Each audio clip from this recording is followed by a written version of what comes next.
مرحبا يا أصدقاء، اليوم رح نحضر مع بعض وصفة شعبية بطابع مختلف. خلونا نبدأ مع بعض. أول مكون هو خبز القمح الكامل.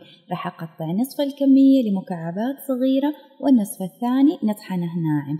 هالخطوة رح تعطي فرق جميل في الطعم والملمس وتوازن جميل بالقوام. بعد انتهينا من تجهيز الخبز ننتقل للمقلاة. نحمص مكعبات الخبز مع سمن، وأنا استخدمت نوع تراثي بنكهة مميزة. بعد ما يتحمص تماما ويصير مقرمش نضيف الموز ونضيف رشة من بودرة الحلباء تعطي السمن نكهة دافئة وفريدة. بعد ما يذبل الموز نضيف الخبز المطحون مع الحليب الباودر، أو ممكن تستبدلوه بالقشطة إذا تحبوا نكهتها أكثر.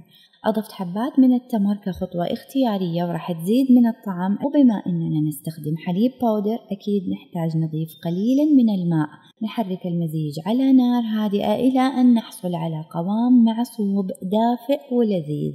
نقدمه على طول وهو ساخن ونزينه بالمكونات اللي تحبوها، وهذا هو صار جاهز معانا ألذ معصوب دافئ وبطابع تراثي. جربوه وشاركوني رأيكم، وبالعافية عليكم. لا تنسوا اللايك والاشتراك وتفعيل الجرس